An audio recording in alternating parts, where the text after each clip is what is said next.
life keeps changing day by day, like a hurricane. They say that nothing ever stays the same. But what became of the love that we once had? And when the good times turn to bad, remember, it ain't the big things that make my heart sing. I'm just waiting on the phone to ring, 'cause it's a small talk that makes a bigger picture. Brothers and sisters, it's a small talk that paints a bigger world. So when you're out there on your own, far away from home, and you're searching from your soul for some love solid, just remember this, it's a small talk that paints a bigger picture. That's where the heart is. It's a small talk that makes a bigger world. Just get started, so when you're ready and you're able, pull a chair up to the table. Oh, it's a small talk that makes a bigger picture. Brothers and sisters, it's a small talk that paints a bigger world.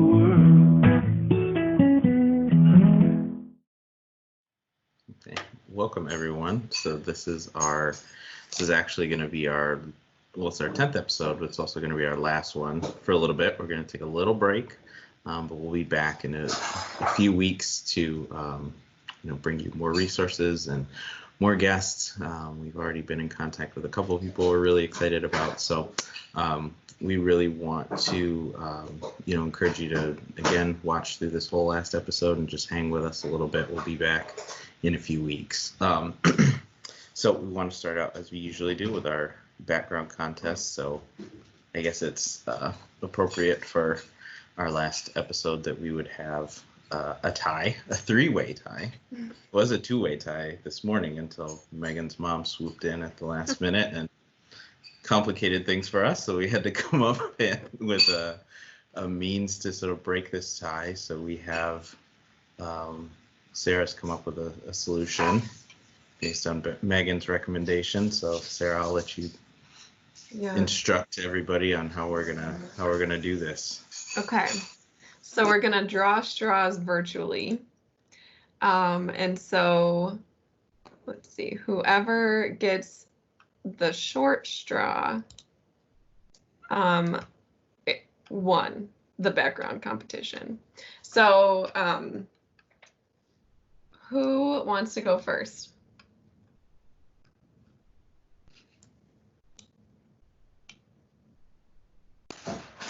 I can go first. Okay. Everybody's I know really it's nervous. nerve-wracking. Yeah.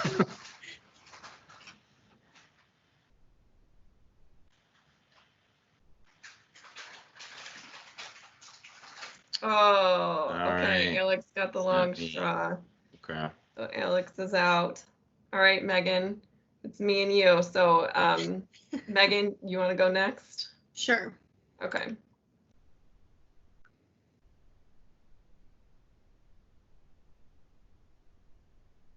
You got the short straw. All right, so Megan won with rainbow fish, right? Yeah. All right, we can set it as our background. It's probably the prettiest of the three, so Yeah. probably meant to be, right? You guys are so quick to add it as your background. I'm like, just taking my time over here. So I know we have some questions for you, Megan, while I'm adding my background. So I can go first. So Megan, why is this your favorite children's book? So growing up, I shared this a little bit earlier that I actually had a Rainbow Fish themed bedroom. It was a book that my mom and I would read pretty much every night mostly like a couple times a night. I really liked the fact that it was like a glittery book and it was shiny, but it also had a really good story behind it. And when I was going to think about which book I wanted to choose, I had actually listened to this book read by somebody, I think just on YouTube, and it brought back like lots of different memories from when I was a little kid. So this was the book that I decided I had to choose. Nice. It's a good choice. I know this was a tough decision for all of us. There's so many good books, but do you have like a favorite memory that is associated with this book? I think that my favorite memory would be the room that I had. It was painted and had like a rainbow fish border, like a wallpaper border around the whole room. And then I had like the matching bed set, the sheets, pillows. I think I even had a couple different like little figurines of the rainbow fish. And that was like my first like big kid bed too, so it was cool to be able to have all of the rainbow fish stuff. And yeah, it just has lots of memories of like growing up and like learning to read and different things like that. Cute. I don't know about you, Alex, but I did not have a Giving Tree themed room. No, I didn't have a Fox and Socks themed room either. It was the book when I was a kid that we read like over and over and over again. And now it's one of my favorites to read to my daughter, just because it's a bunch of tongue twisters. There's not like a whole lot that's like meaningful about it, but I think it's just a fun book. Mm-hmm. But I mean, the Giving Tree, I remember I hadn't read it until I was an adult. I actually had a client at Small Talk who introduced me to the book, and I think it was sitting in our lobby, and she brought it in to a session and was like, can we read this book? Like, this is one of my favorite books. I was like, I've never read it. And then her jaw dropped. She was like, you've never read this book? Sorry. But that's a powerful book. It's a really good book. Yeah, I like that one a lot too. I think Rainbow Fish has a great message in it as well, just about like being who you are and accepting our differences and that sort of thing too. Mm-hmm. So, Alex, I know you have the copies of the books with you, right? I have all the books. Yes, absolutely. So is there a special, I don't know if you know it by heart, Megan, but is there a special page or a page you enjoy the most? I think one of my favorite pages is towards the end when he's talking about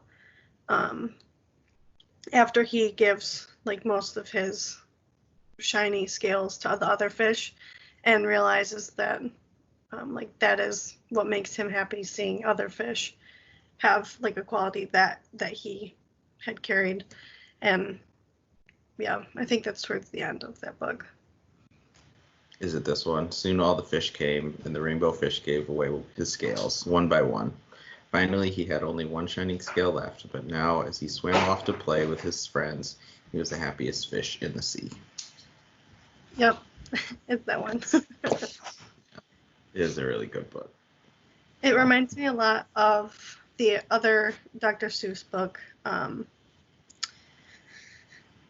What is about the Sneetches, where they have like the stars on their bellies? Oh yeah. And how it's like that one is kind of the same meaning, where they walk around thinking that they're better than the other ones because they have the star, and then it becomes popular and everybody has one, and then it's not cool anymore to like have the star.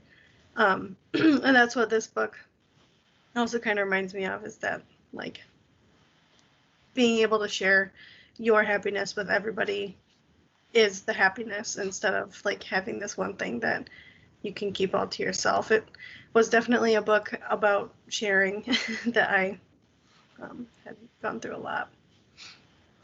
Nice. Well, thanks, Megan. Yeah, that was a great choice. And really pleasing background. I'm glad you won. It was very soothing. Yeah, feel it's like really I'm in the nice. ocean. Yeah, exactly. It feels very aquatic. It goes Um, great with our guests from last week too, with all of like the animal themed. yeah, see, there you go. Animals are pretty popular. That hasn't changed on this show for sure. So we want to move on to our small talk updates. So a couple really exciting things. One is we're hiring. So we're adding to our team. We just added Tess, just a couple months ago, and now we're ramping up to hire another position. So we do have a development director position. So this will be a person who, goes and helps us fundraise and connect with donors and engage with them. So it's a really important job for us. This is the first time we're hiring for this position, so we're really excited about it. The job is open now, so if you are interested and meet the qualifications, please feel free to apply. You can go to our website and click on the employment tab, and you'll be able to find the job description and directions on how to apply from there. So yeah, we're really excited to join, or have somebody else join our team. I don't know if you'd get extra points for saying that you heard about it on our show, but maybe, who knows? Probably not. But either way, really exciting. And then we also have our auction that we hold in the fall. So we're changing things up a little bit this year. Because of all the concerns with COVID, we want to make sure that people feel safe, and we still want to be able to host a really fun and engaging event. So usually we do that on one night a year. It's a silent and live auction called the Auction for Advocacy. But this year we're doing 14 days to end child abuse instead of just one night. So it's going to be 2 weeks full of really fun, engaging activities that you can participate in online. We'll still have an auction, so you'll still be able to bid on really cool experiences and items. So we're just ramping up, getting prepared for that, and we're really excited about it. It's a little different, a lot different from the way that we have been doing things for the last 6 years with this event. But it's really cool, and I think it's going to be a great opportunity for some new experiences and just try some new stuff, which I think we're all doing during this age of COVID. So, and then as we mentioned too, this is going to be our last show for just a little bit. We need breaks too. We still got work to do, and this show's been really fun to put together. It's been, for me personally, it's been great I work with you guys every day, but it's been great to work with both of you in this capacity, and I'm sure we'll miss it for a little bit, but we'll be right back at it in a few weeks, and coming up with new guests and new background contests. So if people have suggestions for things when we come back, please let us know. Please, post something in the comments about what you want to hear about, or a fun background contest, or a doppelganger you think we look like, whatever you want. We're open to suggestions, and we want to hear from you during our break. So we'll post clips from the show, in case you missed any episodes. Just to kind of keep it fresh in your mind, remind you that it's still coming back. We're still going to do the show. We're just taking a little break for a little bit. So,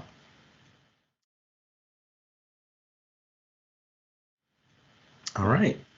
So we'll go ahead and move on to Megan's More Than a Minute. So Megan's going to talk about supporting teens during COVID. Thank you, Alex. I'm going to go ahead and share my screen real quick. So we know that, we've all been under quarantine and stuck at home for quite some time now. And it's been hard as parents, as young kids, but it's especially been difficult for teens and young adults who have, had that desire to go be with their friends and go be able to, finish their school year off in a way that they normally would. And being stuck at home as a teenager or a young adult is tough, especially when you're kind of looking for that little bit of an escape. A lot of times we hear teens talking about how much they don't like school, and this year has been totally different because now that we have not been able to be in school, I think everybody's had the chance to kind of realize the importance that comes with being in school and having that connection with all of your friends. So, trying to balance all of those different feelings that your teens and your young adults are feeling can be really tough. And we just wanted to remind you how important it is to just provide that support for those teens when they're starting to ask those questions. And, it's a difficult thing to tell your teen that, no, you can't go be with your friend because of all of this that's going on right now, especially because it's something that they've done for so long, being able to go visit their friends and go visit family.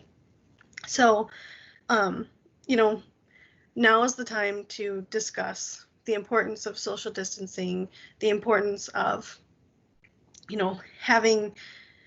being able to stay connected with your friends, but still making sure that your teen knows that, it is also their duty to protect their family. So going out and spending time with friends, as much as we miss it, we don't know where the friends have been, or we don't know, like other family members of that friend. And we don't want to be able to, we don't want to expose our family or that friend's family to any possible illness. So reminding them that, this is something that everybody's experiencing right now, and making sure that you're continually validating the feelings and the emotions that your teen is feeling, and reminding them that, as a parent, it does suck to not be able to go to work every day and see your colleagues, or not be able to go and see your friends as the adult. So everybody's kind of in the same situation. Now is a great time too to also just encourage some really healthy habits, reminding them that, keeping that consistent sleep schedule and daily schedule, and not, getting too caught up in staying up late and then sleeping through the day, because we will be going back to school at some point, and you don't want to, that's going to be a really tough adjustment if you're staying up until 3 or 4 in the morning. So just trying to get back to that more normal sleep schedule, and having that daily schedule, and allow, I think Sarah had talked about it last week, was, the technology use for kids and teens right now. Allowing for additional screen time is totally normal. And it's kind of a given, because we're all stuck at home. We all have to do work and school through computers, and but finding different ways to be creative. So a lot of kids and teens right now are finding really fun ways on different social media apps to come up with like dances and different things like that. So even as a family, coming up and creating, a family dance, or some kind of like family activity that encourages some healthier habits for your teen to be able to use. And it's still a fun way for them to be able to stay connected with their friends through social media. And then I do also have, you want to be able to practice mindfulness with your teens, and reminding them that, it's tough, but we have to still be kind of thinking about everybody else. So we do have, I found these mindfulness activity cards that are available. We will post this on the website. This just kind of walks through some really helpful ways on how to have or be mindful throughout the day, and kind of figuring out, what places are appropriate to practice these different activities, and how beneficial they can be. So these are going to be posted on the website, and we just want to have that available for anybody. And then on this website, there's lots of different, there's other ways to be mindful too. So this one has, cooking or taking care of pets, kind of going through different ways that you can practice this mindfulness, but in a different way than, maybe you normally would. So these are just really fun ways that we hope you would be able to kind of work on being mindful, and then also providing that support for your teens and your young adults while they're home right now, and reminding them that, eventually we will be able to work past this, but for now we need to make sure that we're doing all of the right steps to protect ourselves and our family and our friends. That's great, Megan. Thank you. I really like the mindfulness cards. Those look really cool. I'm excited to dig into those and see what kind of stuff they have, because I think it'll be really helpful with clients too. Mm-hmm. What have you guys been doing for mindfulness during coronavirus? I've been trying to do a lot of yoga. I know you guys saw all the yoga videos that I posted a while back. But for me personally, that helps to kind of pair the breathing with just kind of like shutting your mind off and being present in the moment.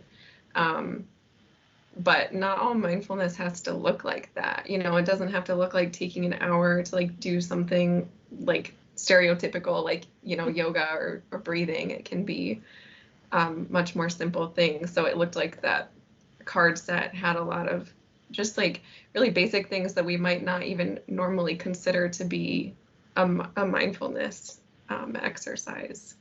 Yeah. So, what about you, Megan? When I actually was reading through some of those cards, when I got to the cooking one, we've been trying to do, trying more recipes and things like that. And so I decided to kind of go with the cooking one. And I had tried to think more about, like, when I'm cracking this egg to make brownies, like, what does it feel like to actually crack the egg, and then to open the egg, and what sound does it make when it goes into like the powder mix, and different things like that, and the difference between the brownie batter when it's raw versus when it's baking in the oven. And it was really cool just to kind of take a minute and process what I'm doing in a way that I never have before. And then it almost seemed like it, my senses were heightened, and I was able to smell everything way more than I ever have. And it tasted better than it has before too. So that was really, really fun experience for me. That's awesome. Anytime you can use your senses, I think that's so helpful with just kind of being in the present moment. So, Yeah, nice. That's great. What would you call your family dance? I love that idea. I have seen some really creative things, but it made me think about a few years ago when families were doing almost like a flash mob, but it was in their own house. So it'd be like one person would start dancing, and then everybody else would kind of join in. And those were just really cool to watch and fun to kind of see, everybody participating. People were bringing like pets into the videos, and I think that's just a cool way to have fun and connect with your family members in a way that you probably haven't done it in a while, because we haven't had this much time to like have quality time with family. Yeah. What would you call it though? What would I call it? Yes. Putting her on the spot. Yes. Oh man, I feel like maybe it would depend on the song, but I'd probably, because I'm not like super creative right here in this very moment, I'd just call it family dance. What about you, Alex? What would you call your family Yeah. dance? That's not how it works. I don't know. Maybe like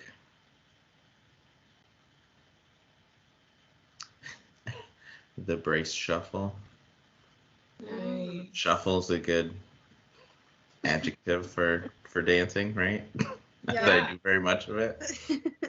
Well, we were just talking about you being like the small talk party DJ. When Oh I'm yes, I back in know. office, I am so. really excited about that. And dancing at weddings is like that's when I feel very mindful.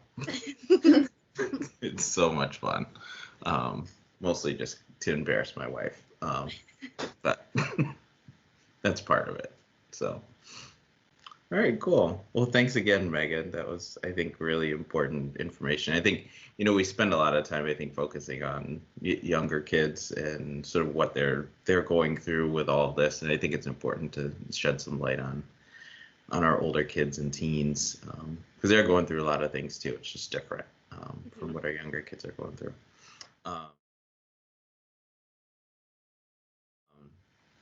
So we'll move on to skills and support with Sarah, and Sarah's going to talk about consent and talking about consent with your kids.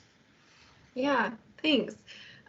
So I wanted to talk about consent today because I think it can feel like a really hard topic to know, like how to explain it and talk about it with your kids. And so I wanted to talk about it as it relates to speaking to younger kids and older kids, because we might address it in different ways, obviously. But there are ways to talk to young kids about it, even if we might feel a little bit intimidated.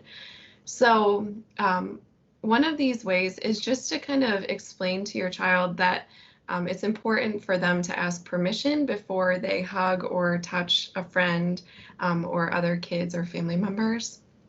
And so that helps to kind of explain boundaries and get that in their mind, that is necessary and respectful. Some other ways that you can kind of demonstrate consent is by talking to family members about, this is something that we're working on together as a family. And so rather than expecting a hug, from my child, I would really appreciate it if you could ask first and say, hey, is it okay, if I give you a hug, or would you like a hug today? Rather than assuming and not asking at all, or, a lot of times we might see with good intention, somebody saying, hey, like go give grandma a hug. But when we're able to ask and demonstrate that to our kids, it helps them to recognize I have a say, I have a choice in this, and I get to choose what happens to my body. So kind of going along with that, when your child might say no, because that definitely might happen sometimes, we don't always feel like having a hug. It's important to honor that and respect it and say, okay, that's totally up to you and it's your body, so I'm going to respect that. Some other things that are important when we're talking to kids about consent is that we really want to respect the words no and stop when we're hearing that from other kids, but also that, when we say that ourselves, that it should be respected and that our words matter and have an impact. And then lastly, when we're talking about younger kids, it's important to teach them about body safety in general and what is a safe touch and an unsafe touch. And so one thing that I just kind of wanted to share as a resource, because that can be a really intimidating conversation to have and it's hard to know what exactly to say sometimes, is a book that is written by actually the guest who we're going to have on later in our show. So it's called I Said No, and we use this book all the time in counseling, but it's really great because it teaches about red flag and green flag behavior, and it's all done kind of from like a kid-to-kid perspective. So it's really child-friendly, and definitely I'll let Kimberly explain that a little bit later, but we have the website up on our website for where you can check this book out and get it for your family. And it's just a really great conversation starter if you're not really sure where to start with that topic. So moving on, when we're talking about consent with older kids, definitely all these things that I already mentioned are important to kind of remind our older kids and teens of, but we want to expand on it a little bit more. And so I'm just going to kind of use an example when we're talking about consent with older kids of posting a picture of somebody else on social media. So I'm going to pull up another screen, kind of bouncing back and forth a little bit today. So I love this graphic because it uses something that most of us also love, which is French fries. So while I'm explaining, this example of asking to post a picture on social media, we're going to kind of run through some of these specifics of what consent means. And so a lot of times when we think about consent, we kind of assume that it just means that somebody will say no if they don't want something. but it actually is so much more than that. And so we're going to run through what this means. So let's say I wanted to post a picture of like my friend on social media. I thought it was a really cute picture, and I just wanted to share it. And so when I would ask my friend, because ideally we would ask for consent before we do this, I would want to ask her when she's able to freely give consent. So that means, you know, I wouldn't wake her up in the middle of a nap. I probably wouldn't do it while she's like distracted or talking to somebody else. I would want her full engagement. And so that helps me to know that she's really hearing what I'm asking and that she's really able to say whether she's okay with that or not. And then the R stands for reversible. And so let's say my friend says yes, that she's okay with me posting that picture. And then a couple of days later, she's like, oh, I really don't want it up there anymore. Like, I don't like how my hair looks, or whatever it might be that makes her think that she doesn't want that picture up anymore. She's allowed to say, no, I don't want my picture up anymore. Please take that down. And then, you know, I would honor that, because just because somebody says yes once doesn't mean that they're always, that's like a commitment to yes forever. And the I stands for informed, and I kind of like to pair this with the S, which is specific, because when we are asking somebody for consent, we really want to make sure that they know about what they would say yes or no to. And so, for instance, I would like to say, you know, can I please post this picture and show what the picture is on my Facebook page, you know, being really specific about what social media, and maybe even explaining what kind of caption I would put with it, whether I would tag her, all of the specifics of what I would want to do. That way she can say, okay, yes, I'm okay with that. Maybe can we change the caption? You know, she can have some say for what she's comfortable with or not. And then the E stands for enthusiastic. And so that just means that, you know, let's say I ask her and she's like, maybe, you know, I don't know, I guess that's okay. I would not count that as consent, because she's not very excited about a yes. She's not saying no, but she's definitely not saying yes when she might be kind of like toggling back and forth in that way. So we want to assume that if it's not an enthusiastic yes, then we're going to count that as a no, or maybe just have a further conversation before proceeding. So I love that example. I think that's something that you can really use to help to kind of guide a conversation with your older child or teen. And then I just wanted to share a couple of other resources, because there are some really great games that I found online that help with engaging in this kind of conversation. And sometimes you don't even notice when you're playing these games that it is kind of addressing these topics of consent, but it still gets the message through really clearly. Okay, so this first game is called How to Blorble Blobble. And it is kind of, the premise behind it is that we're learning a series of really fun dance moves, and that we need to find a partner to help us dance and have fun. And so this little guy up in the corner helps to teach us about the important steps in finding a dance partner and saying hi to them and asking if they want to dance. And so you kind of go through and you get to choose, you know, if you want to look around and see if you can find somebody. And then you can choose who you might want to dance with, and then you can talk to them. And if you skip a step, they'll let you know. So, you know, if you don't even say hi, then he'll be like, well, you need to introduce yourself first, and like, here are the important steps to take. So this is a really fun one. It's pretty basic and easy to do, but it really helps to explain, you know, the messages behind consent while we're having fun at the same time.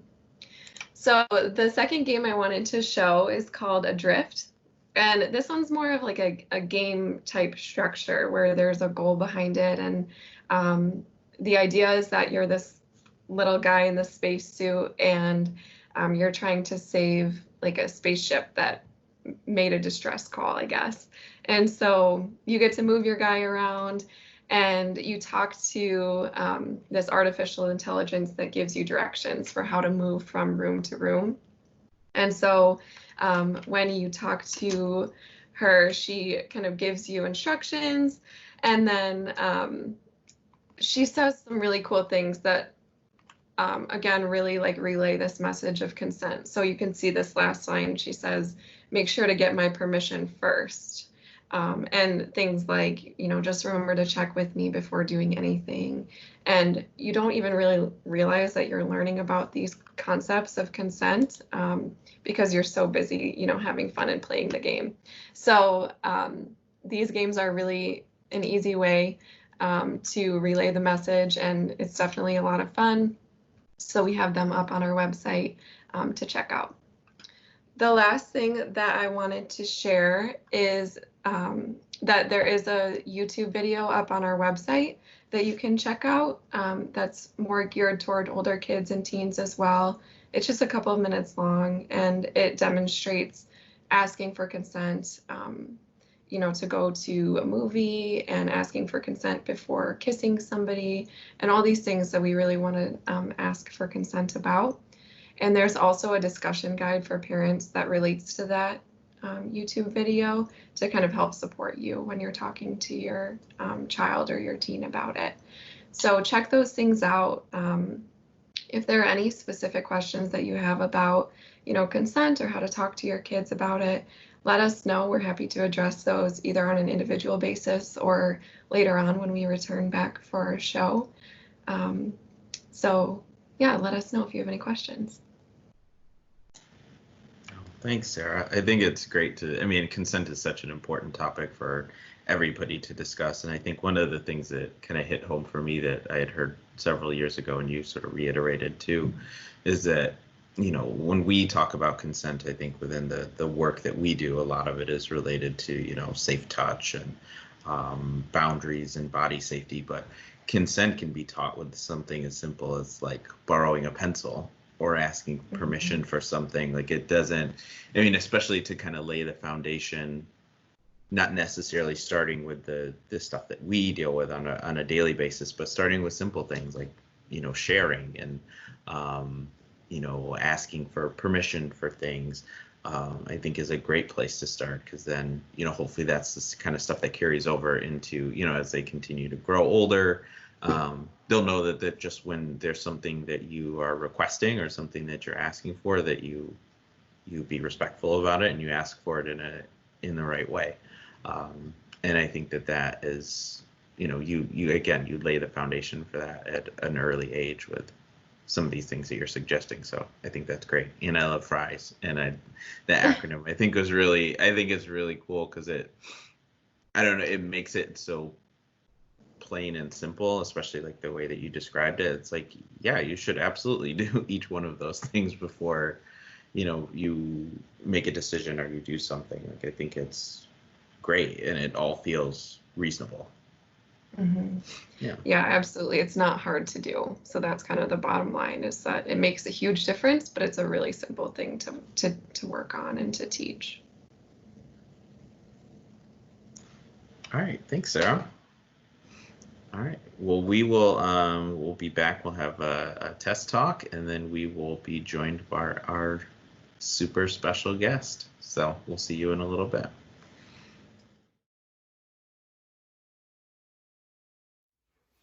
Hi everyone, and welcome back to Test Talks. With this being kind of our last episode for a little bit, taking a break for the summer, I wanted to talk about something that is a really good summer memory for me. And that was going to the library and participating in a reading program. Now, I know things are really different right now with the coronavirus going on, and a lot of libraries can't be open right now. But after doing a little bit of research, a lot of libraries are doing like curbside pickup, and there's still a lot of options for being able to get to a library to get access to books for free, or they have a lot of other resources as well. And I did want to talk about a few of my favorite books from my childhood. So these are older books. These are books that I've had since I was a kid. But you might still be able to find at your library if you're interested in. First one is called Jubal's Wish. This one I just loved because of the beautiful, beautiful artwork in it. So lots of good memories with this one. Another great one that I had a lot of fun reading with my mom as a kid is called Listen Buddy. This one is great for helping kids who do need to listen and kind of giving a moral of the story with that. Another one, a classic, The Kissing Hand, really great for building bonds between parents and kids. So that one is one that always really warms my heart. Next one, kind of another classic one, is A Bad Case of the Stripes. Again, this one has, I'm sorry, I've got a visitor again today. This one again has really beautiful, really well done illustrations. Just really beautiful artwork in it. So that's a great memory that I have of that one. And the last one is called Joseph Had a Little Overcoat. This was one of my absolute favorite books as a kid. I think just because of the format of it. Each picture has a hole in it that carries over to the next page. So this one's really fun. If you can find any of these at your library, I highly suggest them. They are, like I said, old. They are books that I've had since I was a child, but really great ones that I have lots of great memories with. So I encourage everybody to see what options your local library has as far as like curbside pickup, contact list kind of stuff, and hopefully you can enjoy the summer reading. Like I said, that was one of my favorite memories as a kid, is just going to the library and really enjoying some good books. So yeah, everybody check out your library and see what resources they have, and really great resource to have in the community. Thanks everybody, and enjoy your summer.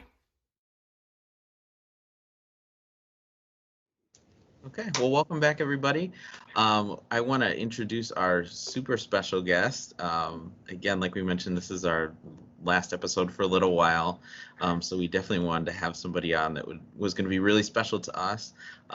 Kimberly King, I want to thank you for being with us today on the show. You authored a book that we use at our office very frequently, so I wanted to just give you a chance to sort of introduce yourself, and once again, thank you for joining us on our show. Thank you so much for having me. I'm happy to be here and talk about the book and about sexual abuse prevention. And I'm so thankful for the work that you all do at your center. So I'm an author of 3 children's books. I write books on tough topics for kids.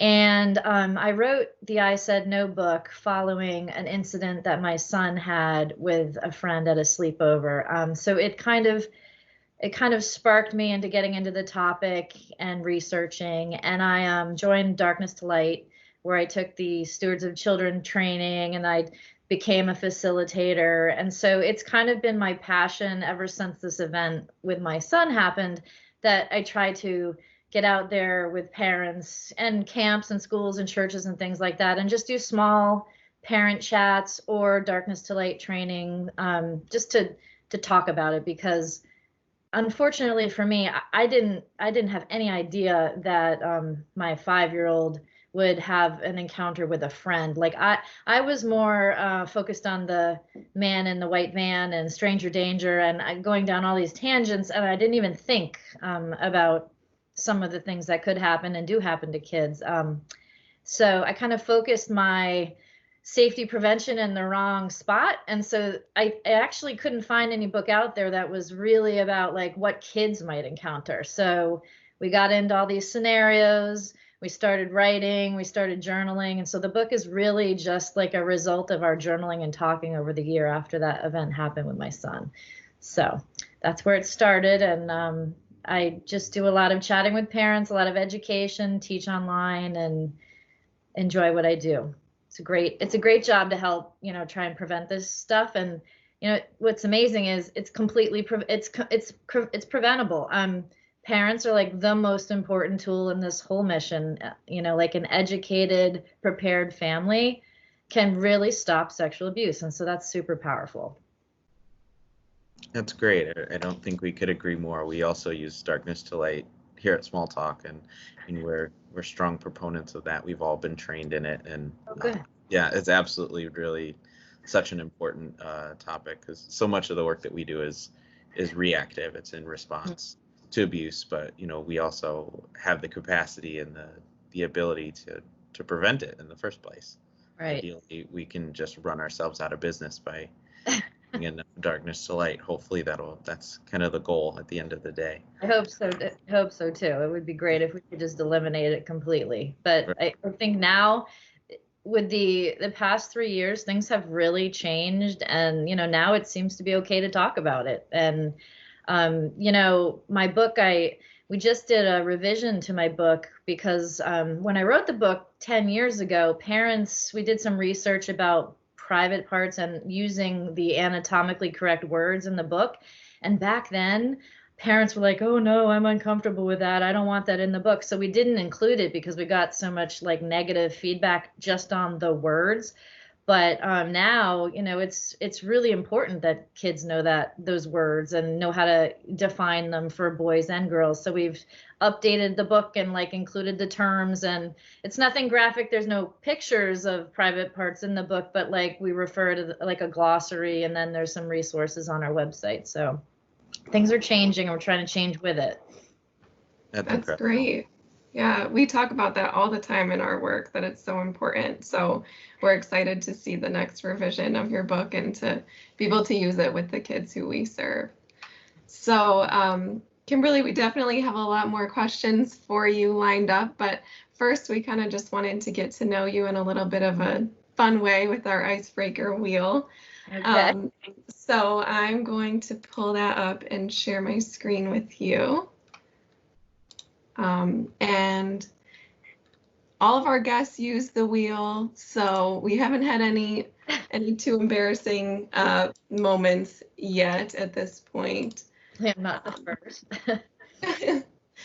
Okay. Can you see the wheel? Yes, I can. Okay. I actually can't read the wheel because my eyes are so bad, but yeah, we'll work with it. Is that my question? That's all right. I'll read it for you. We're going to spin it first, and then your question will come up.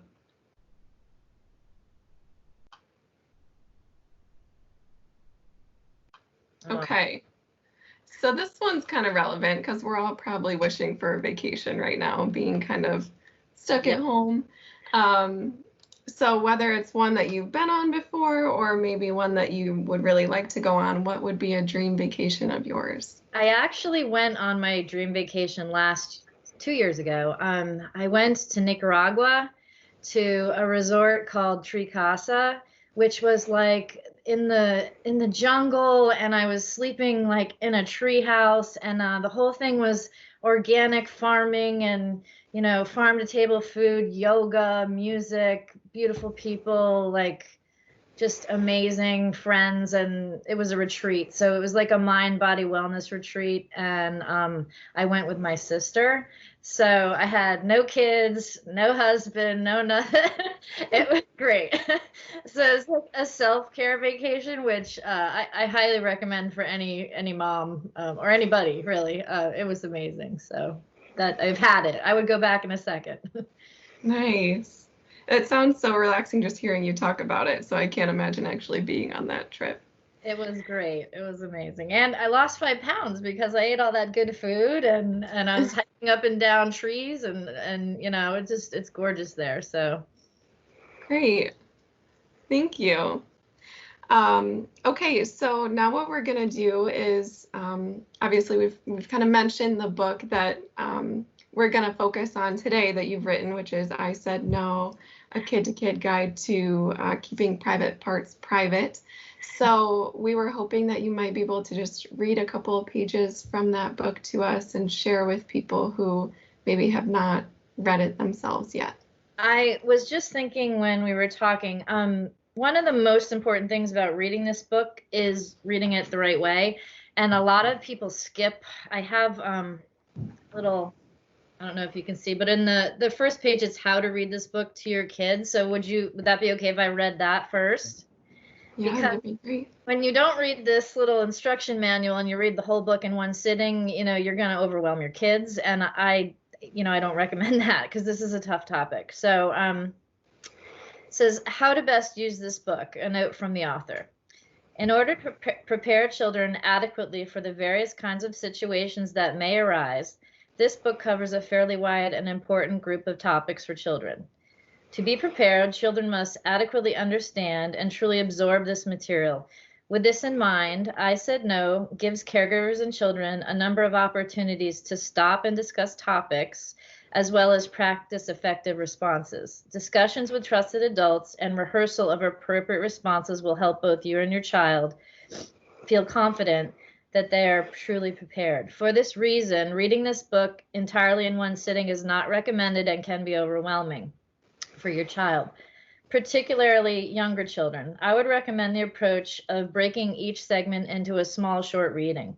We read a section at a time, take time to look and discuss the talking points, and then put it away for another day.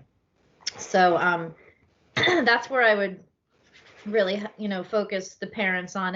And also maybe as a parent, read it once yourself before you get into it so that you know what's coming. So, all right. And so the first page, I'm a kindergarten teacher, so I'm always like, y'all are my students today. So this is the first page, and it's an illustration of my son, and it just starts off real simply in a conversational manner.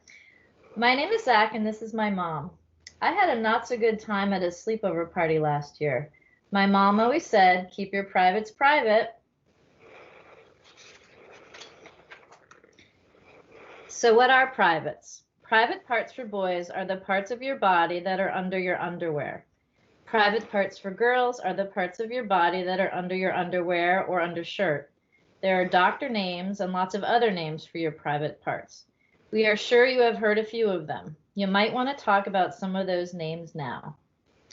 So that's the first 2 pages, and that would be a good place to stop whenever there's you might want to talk about that with your mom or your dad or your parents now.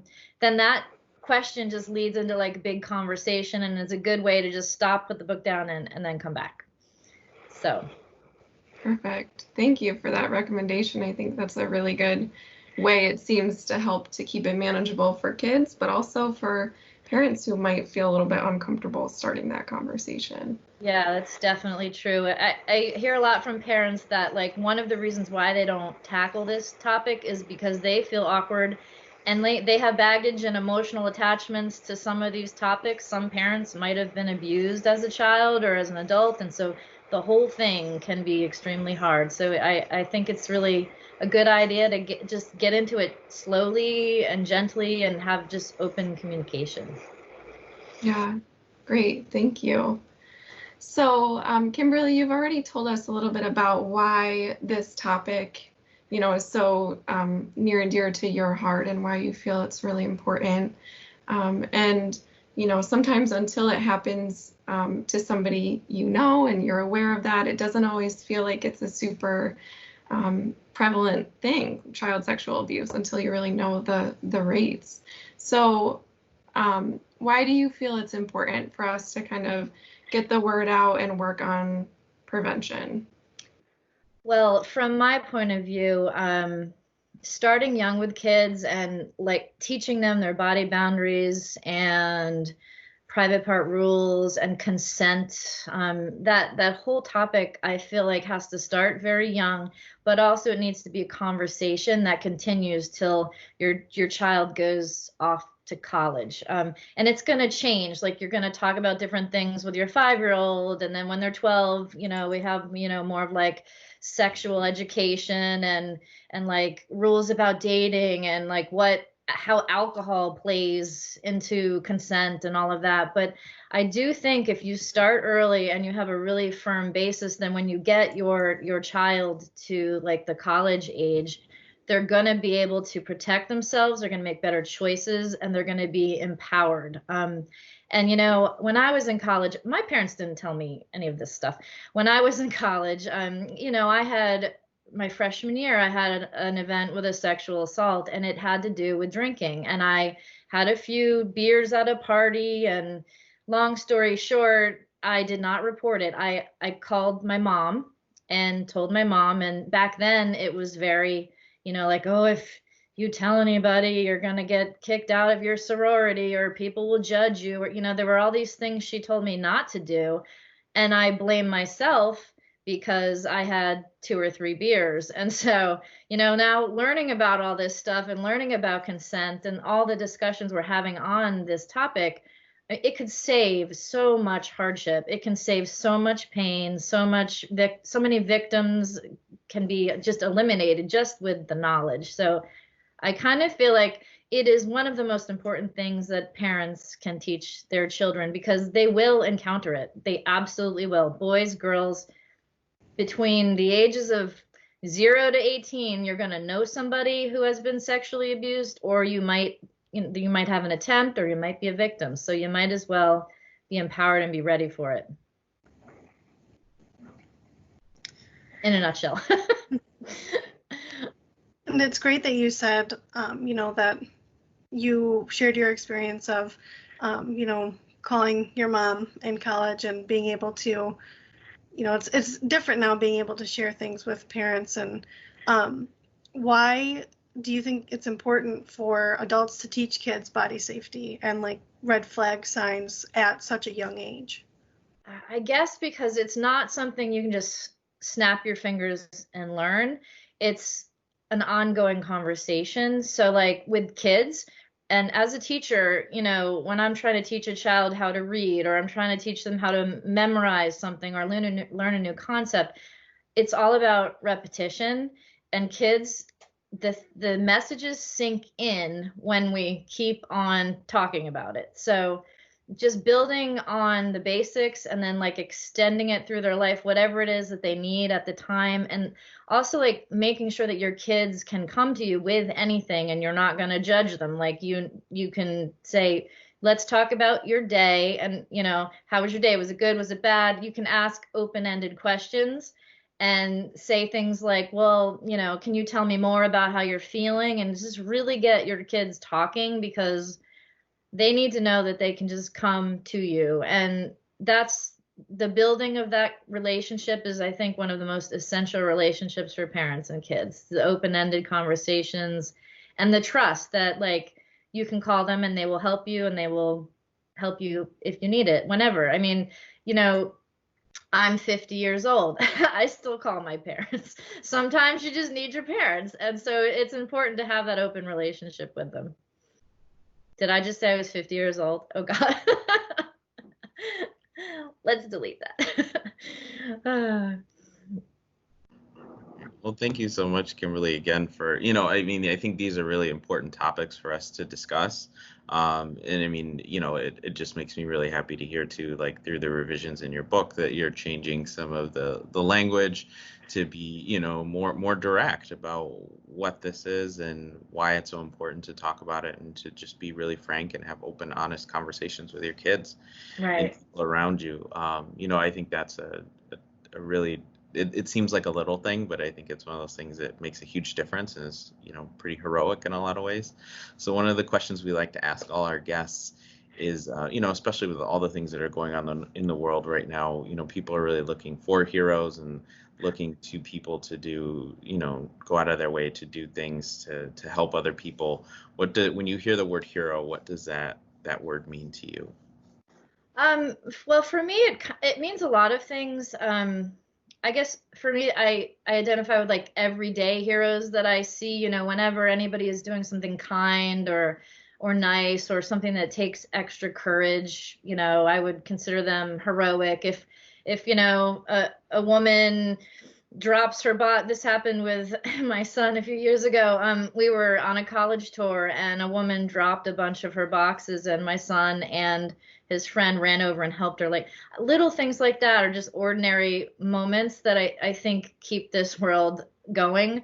But also like, true heroes that risk their lives, like our healthcare workers, our military, our police officers, the people that are putting themselves at risk, I also really do value and appreciate. And then the people who stand up to fight against things, to like make things better, to change things in our culture, I consider them true heroes too. So it's a mixed collection, but I do appreciate every type of heroic action that I see. And there's a lot of it lately. I mean, you see a lot of good things lately happening. Thanks for sharing that. We just want to know too if there's, any new information about any books you have out, or some information about your online prevention course, and anything that you want to share with us, we'd love to hear it. Sure. I have 3 books that I can show them to you. Should I show them to the screen?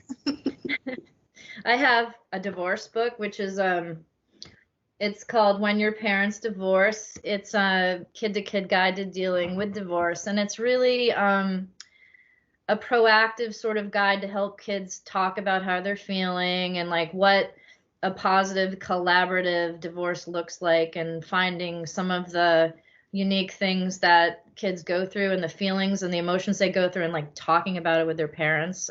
So that's that book. And then my most recent book is called Finding Your Fit. And it's about healthy eating, self-esteem, and self-care for kids. So, learning how to have a balanced, healthy life. And it gives each child that reads the book, it gives them some like basic information on health and nutrition, but then also some self-care, meditation, breathing techniques, yoga, and just like concepts and ideas about how to stay mentally and physically well. And then during the pandemic, I've been busy doing some online course development. So I have a few free courses, one on sexual abuse prevention and another one on germs, because I had a lot of parents asking me to write something comforting about what's going on with the pandemic. And then I just recently launched a course on Teachable for parents. It's basically like a comprehensive guide to parents. And it's me just sort of talking in 5-minute segments on various topics, kind of like a mom to mom, just real casual, calm, and like easing our way into these discussions we need to have about sexual abuse. So all those classes are on proactive parenting, and you can link to that through my website, which is KimberlyKingBooks.com. So. Awesome. Thank you for sharing those things with us. We'll be sure to include your information with this episode. So thank you so much. We really appreciated just being able to hear from you about the wonderful work that you're doing. And again, we use especially your I Said No book like on a very regular basis at Small Talk, and it's here. I'm glad it helps. Yeah, absolutely. So thank you. We appreciate your time, and we hope you take care. Yeah, you too. Thank you so much for having me. And when I get a copy of the new book, I'll make sure to send you guys one. Awesome. We'll look forward to that. Thanks so much. All right. Take care. Yep. See ya. Bye.